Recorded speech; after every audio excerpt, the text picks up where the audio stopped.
নমস্কার, শুভ সন্ধ্যা। ঝুমার লাইফস্টাইলে সবাইকে জানাই অনেক অনেক ভালোবাসা ও শুভেচ্ছা। যারা নতুন দেখছেন তারা প্লিজ আমার ভিডিওটা একটু সাবস্ক্রাইব করে দেবেন ও শেয়ার করে দেবেন, অবশ্যই লাইকটা দেবেন আর ঘরের মেয়ে মনে করে পুরো ভিডিওটাই দেখবেন। আশা করছি আপনাদের ভালো লাগবে।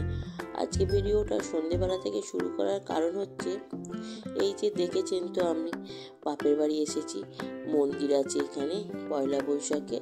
এখানে খুব বড় করে পুজো হয়, খুব আনন্দও হয়। এই যে মন্দির সাজানো আছে, কিন্তু পুরোটা আমি দেখাতে পারছি না যেহেতু প্যান্ডেল হয়ে গেছে, এইটুখানি দেখাতে পারছি।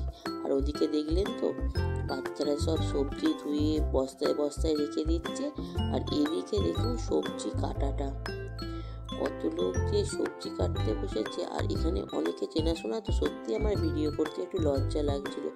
অনেকে বলছে তো এই আমাকে তুলিস না, যেন আমার একটু কেমন কেমন লাগছিল, তাই ভালো করে আমি ভিডিওটা করতে পারিনি। তাও যেটুকু লজ্জা করে যেটুখানি করেছি সেটাই আপনাদের সামনে তুলে ধরার চেষ্টা করেছি। ওদিকে তো দেখলেন সবজি কাটাটা, আবার এই দিকে দেখুন রাস্তার এপারে ওই যে স্টেজ করা আছে, স্টেজের ওপরে বসে সবজি কাটছে। আর এই দিকটা দেখছেন তো পুরো ভর্তি। তাহলে কত লোক খাবে বলুন তো? এত যদি সবজি কাটা হয়, ঝাঁপচড়ক মিটে গেছে, তারপরেই মাইকে অ্যানাউন্স করে যে সবজি কাটতে এসো, সবজি কাটতে আসো, মেয়েরা বঁটি নিয়ে সবজি কাটতে আসো। শুধু মেয়েরা নয়, অনেক ছেলেরাও কিন্তু আছে ওই দিকটায়, তো দেখলেন দেখাতে পারলাম কি জানি না, কিন্তু অনেক ছেলেরাও আছে। ওই দিকে দেখছেন ওই দূরে অনেক ছেলেরাও সবজি কাটছে, আর ওইদিকে কত দূর পর্যন্ত সবাই বসে সবজি কাটছে। এক এক জায়গায় এক এক রকমের কাটা হচ্ছে, কেননা কালকে হবে যেহেতু খাওয়া দাওয়া, আর রাত্রির থেকেই রান্না নাকি শুরু হয়ে যায়, নাহলে অত লোকের রান্না করে উঠতে পারবে না। আর আমি তো এই প্রথমবার দেখছি, তাই আপনাদেরকেও দেখানোর চেষ্টা করছি। শুভ সকাল বন্ধুরা, সবাইকে জানাই নববর্ষের অনেক অনেক শুভেচ্ছা ও ভালোবাসা। এই দেখুন নতুন বছরে পাড়ার ভাইয়েরা মিলে কি করছে। তাহলে চলুন, এটা তো ওপর থেকে দেখলাম, তাড়াতাড়ি করে নিচে যাই, নিচে গিয়ে আর দেখবো সব বক্স বাজিয়ে বাজিয়ে নাকি এখানে আসে। আমি কোনো দিন দেখিনি, কি করে দেখবো বলুন? পয়লা বৈশাখে বাড়ি থেকে কি আসা যায়? কাছাকাছি হলে নয় আসতাম, কিন্তু এইবারে কি হলো, ওর বাবাকে বলতে, ওর বাবা বলছে তুমি যাও, আমি তো বাড়ি আছি, তাই এলাম। এই দেখুন দৌড়ে দৌড়ে নিচে নামছি, নেবে এই তো আমি পুরো রেডি হয়ে গেছি বন্ধুরা। আর দেখুন বক্স বাজিয়ে বাজিয়ে কেমন এলো। আর দেখছেন এখানে এসে গেছি পুজোর কাছে। আপনাদেরকে তো ভালো করে দেখানোই হলো না, ভাইরা বক্স বাজিয়ে আনছে, কিন্তু ওটা ভিডিওটা নিয়েছিলাম, কি জানি কেন যে ডিলিট হয়ে গেল বুঝতে পারিনি। আর দেখছেন মন্দিরটার কাছে কত ভিড়। এখন তো ডন্ডি খাটা হচ্ছে, তাই বাতাসা ছড়ানো হচ্ছে না। আর আমরা মন্দিরের এখানে বেশিক্ষণ থাকবো না, প্রচণ্ড গরম, থাকা যাচ্ছে না। আর এই কি ভিড়, যখন দুপুরবেলা এলাম এখানে দাঁড়ানো যাচ্ছে না। এখন ওই দিকটা যেমন ভিড় আছে, যেহেতু এদিকে ডন্ডি কাটছে, এরকম ভিড় এদিকেও পুরো ভরে যায়। আমরা ছোটবেলায় দেখতাম কিন্তু এতটা হতো না, এখন যেন বেশি দেখছি। আর ওই দেখুন যজ্ঞের জন্য ওখানে করা রয়েছে।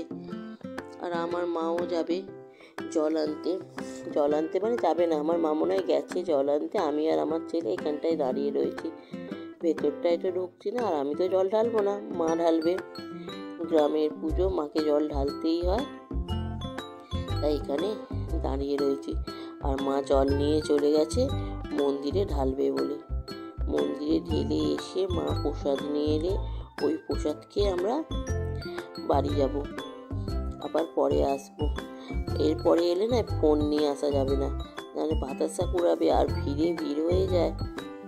বাতাসা আমি কুড়াতে পারবো কি জানি না, কিন্তু আসবো। এই দেখুন আমার মা জল ঢেলে আর প্রসাদ নিয়ে আসছে। সকালবেলা কি প্রসাদ দেয় জানেন? খিচুড়ির প্রসাদ। এই দেখুন আমার খিচুড়ি প্রসাদ নিয়ে চলে এসেছে। আমরা খেয়ে বাড়ি থেকে আবার গেছিলাম বাড়িতে, বাবুর জন্য আর দাদার জন্য রান্না করেছে মা, করে আর দেখতে গেছিলাম যে কীরকম খাওয়া দাওয়া হয়। একদিক দেখলেন ওখানেও রাস্তাতে এরকম প্যান্ডেল করে খাওয়ায়। আবার এই দিকে দেখুন, যে দিকটা দেখাচ্ছিলাম না খুব ভিড়, এটা হচ্ছে সেই দিকটা। দেখছেন কত খাওয়াচ্ছে। আর এখানে তো কত লোক যে আমাকে ডাকছিল, তাই আমি কি করব, ফোনটা বন্ধ করেই দিয়েছিলাম। যে দেখছে সেই বাবা কতদিন পর দেখলাম, সত্যিই তো অনেক দিন পরই তো দেখলো। আমি কি কোনোদিন এসেছি নাকি? এত বড় সড়ো করে পুজো হয়, এত লোকজন খাওয়ায়, আমি দেখিনি। এখন লোকজন খাওয়াচ্ছে, আমরা যখন ছোট ছিলাম তখন কিন্তু লোকজন খাওয়াতো না। আর এই দেখুন, এই আর একদিকে খাওয়াচ্ছে, আর একদিকেও খাওয়াচ্ছে একটা মাঠের মধ্যে, কিন্তু ওখানটা যেতে পারিনি, যা গরম। আজকে বৈশাখ মাসের শুরু, এতেই যা গরম না, কি করব কি জানি। সারা বছরটা মানে বৈশাখ মাস, জ্যৈষ্ঠী মাস। তারপর এই দেখুন, আমরাও খেতে বসে গেছি। খেয়ে দিয়ে চলে এলাম। কি গরম আর রোদ্দুর তো দেখলেন, আর কত জায়গায় খাওয়াচ্ছিল আপনারা দেখলেন। সবকিছু খাওয়ানো আপনাদেরকে দেখাতে পারিনি, এত গরমে আমার আর ভাল লাগছিল না। আর এই দেখুন পায়েসটা গ্লাসে করে নিয়ে চলে এসেছি, আমার পাত্র ভর্তি, পরস্পর দিতেই আছে। আপনাদেরকে ডাল শাক দেখিয়েছি, চাটনি, আলু পটলের তরকারি, আর পায়েসটা দেখানো হয়নি। তো পায়েসটা নিয়ে একটু ফ্যান চালিয়ে আগে জল খেলাম, তারপর পায়েসটা খেয়েছি। আমার মা ওখানে খেয়ে নিয়েছি, কিন্তু আমি একটু আস্তে আস্তে খাই, তো আমার দেরি হচ্ছিল। গরম বলে আস্তে আস্তে খাই। এই যদি বন্ধুরা ওখানে বিরিয়ানি হতো তাহলে আমার ছেলে তো যেতই, বাড়িতে আর খেতো না। আমার মা তো রান্না করে না, এখানকার লোক কত হাজার লোক খাচ্ছে, এখানে লোক রান্না করে। তোমার ছেলে এসছে বলে, আমার ছেলে বলছে আমাকে আলু সিদ্ধ ভাত করে দাও, তো আমি ওখানে খেতে যাবো না, আবার এক্ষুনি বাড়ি যাব। তাহলে পায়েসটা খেয়ে একটু রেস্ট নিয়ে নিই, তারপর রেডি হব। বাড়ি গিয়ে আবার আমাদের আজকে হালখাতা আছে, তাই বাড়ি যেতে যাবে। এবার ওর বাবাও বাড়ি এসে গেছে, তাহলে খেয়ে নিয়ে রেস্ট নিয়ে আবার বেরোবো। দেখা হবে একেবারে বাড়ি গিয়ে আপনাদের সাথে। শুভ সন্ধ্যা বন্ধুরা, এই দেখুন বাড়ি চলে এসেছি। আসার সময় একেবারে ওর বাবাকে বলেছিলাম সোনার দোকানের সামনে দাঁড়াও, হালখাতা করতে করতে ঢুকবো। 3 জায়গায় আমার হালখাতা ছিল, একেবারে হালখাতা করে নিয়ে এসেছি। সবচেয়ে ভালো হয়েছে এই দেখুন, একটা হালখাতা করেছি সোনার দোকানে, এই জলের বোতল দিয়েছে, আর দিয়েছে হলদিরামের সোনপাপড়ি, আর এই যে ব্যাগের মধ্যে ভরেই দিয়েছে। আর এটা কি দিয়েছে বলতে পারবো না, এক জায়গায় এটা বাধা দিল। কি দিয়েছে বাবু দেখ। লাড্ডু ছাড়া আবার কি দিল? প্রথম মাদি দোকান এসেছে, ফুলিয়া খাতে লাড্ডু ছাড়া কিছু রসগোল্লা ওরকম করবে না একদম। এই দেখো রসগোল্লা দিয়েছে, এটা ওর বাবা খুব ভালোবাসবে। রসগোল্লা না, আর একটা জামা কাপড়ের দোকানে ছিল, এটা দিয়েছে। সবচেয়ে খুব সুন্দর হয়েছে, মিষ্টি থেকেও খুশি হয়েছি আমি ওইগুলো। আর এটা কি দিয়েছে, ওরাও ব্যাগ দিয়েছে একটা, এই যে আর কি মিষ্টি দিয়েছে দেখাই।